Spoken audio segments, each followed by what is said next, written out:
mas eu queria que o senhor comentasse sobre essa ameaça de retirada dos investimentos e que tipo de impacto econômico a gente poderia sofrer.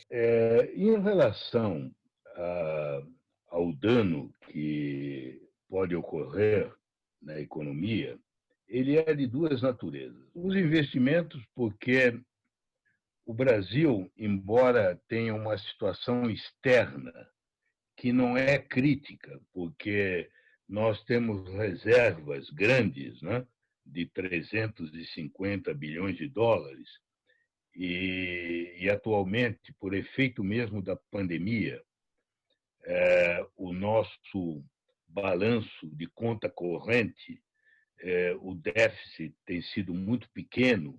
Quer dizer, o Brasil não está numa situação crítica como outros países, né, que dependem inteiramente de fluxos financeiros do exterior. Né? Apesar disso, se o Brasil quiser sair da crise econômica, ele vai precisar de investimentos externos, porque o próprio governo atual reconhece que a melhor estratégia de reconstrução da economia será o investimento em infraestrutura, em concessões. Mas as concessões são de grandes obras públicas, né? Rodovias, ferrovias, aeroportos, portos, justamente uma área muito sensível em termos de pegada ambiental. Né? E os grandes investidores nessas áreas são justamente esses fundos que se manifestaram preocupados com o Brasil, porque esses são investimentos de longo prazo. Então, dependem de fundos de pensão, como é o caso do fundo de pensão da Noruega, né? Fundo de pensão do Canadá, esses grandes fundos de pensão. Então, o investimento terá que vir deles. Né? E me parece muito difícil que isso venha a ocorrer se, paralelamente ao momento em que o Brasil comece a oferecer essas obras, que ainda não começou, né? O Ministério de Infraestrutura está preparando, mas isso se anuncia para proximamente. Se isso ocorrer ao mesmo tempo que um recrudescimento dos incêndios, das, das, da, das queimadas na Amazônia, eu acho altamente improvável que se consiga atrair investidores para essas ofertas do Brasil. E o Brasil não terá outra alternativa, porque os investimentos são esses, entende? Não há de outra fonte.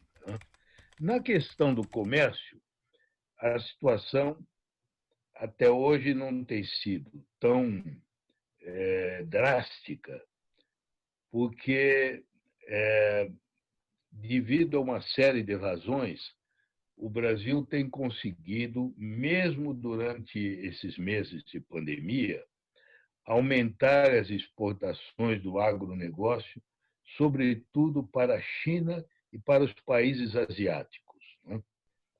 No resto do mundo, tirando a China e os asiáticos, que até agora não revelaram uma sensibilidade tão grande a esse problema do desmatamento, o que sobra são mercados que, de fato, são sensíveis a isso, sobretudo a União Europeia.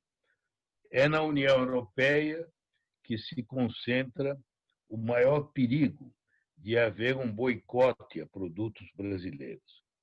E, no caso da União Europeia, os problemas são de diversas naturezas. Um deles é esse da reação ao desmatamento e a preocupação com as moratórias, que, aliás, o Greenpeace tem um grande mérito de ter promovido, né, a moratória da soja, da carne bovina. E existem outras duas legislações que podem criar problemas para o Brasil e que estão sendo preparadas pela Comissão Europeia, que é o órgão executivo da União Europeia, né?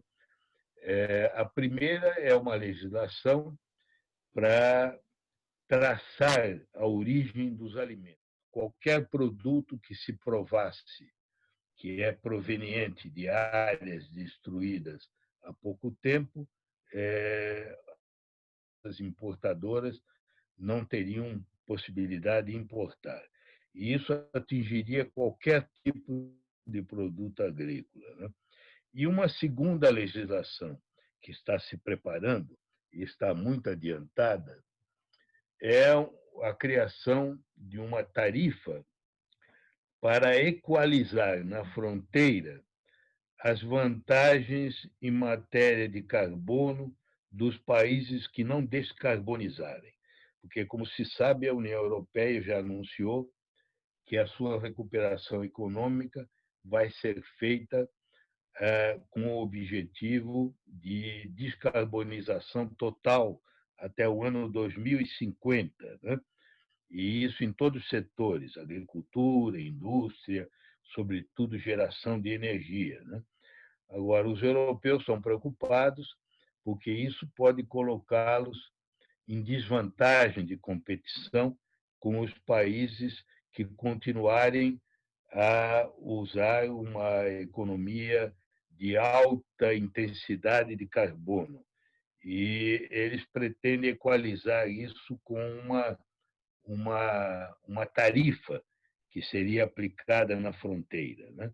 Isso, evidentemente, para o Brasil seria um problema gravíssimo, né? Porque, como se sabe, nesse período em que no mundo inteiro houve uma redução de emissões por causa da pandemia, o Brasil, ao contrário, aumentou as emissões por causa do desmatamento, né? Por causa da agricultura. Então, nós teríamos um problema sério aí, né? Então, como você vê, resumindo um pouco para quem não acompanha tanto essas questões de comércio, não é uma ameaça para amanhã, não é uma coisa imediata, mas é seguramente uma ameaça que também não é de longo prazo. Isso é alguma coisa que vai se concretizar nos próximos meses, né? Sem falar, eu nem citei aqui aquele acordo de comércio entre o Mercosul e a União Europeia, que muito provavelmente vai ficar em suspenso, em banho-maria, né? Não será aprovado enquanto não houver uma mudança na política ambiental brasileira, né? Diante desse quadro, a única esperança é que a pressão continue, dentro e fora do país. Nós somos aqui, infelizmente, fracos. Nós que somos comprometidos com o meio ambiente, nós temos uma uphill struggle. Nós lutamos contra forças muito mais poderosas, não em número, mas em poder econômico e político, né? E, infelizmente, o que nós somos obrigados a constatar, e esse é outro ponto que eu gostaria de realçar, porque eu não vejo realçado em geral, é que mesmo aqueles que se manifestam em princípio favoráveis, grandes empresários, né? Não só da área da agricultura ou de outras áreas, dos bancos, por exemplo, só fazem isso de boca, né? Não militam em favor dessas posições. Nós vamos a Brasília, falamos com o presidente da Câmara, com o presidente do Senado, nos mobilizamos. Nunca, jamais tivemos o apoio de nenhuma dessas entidades.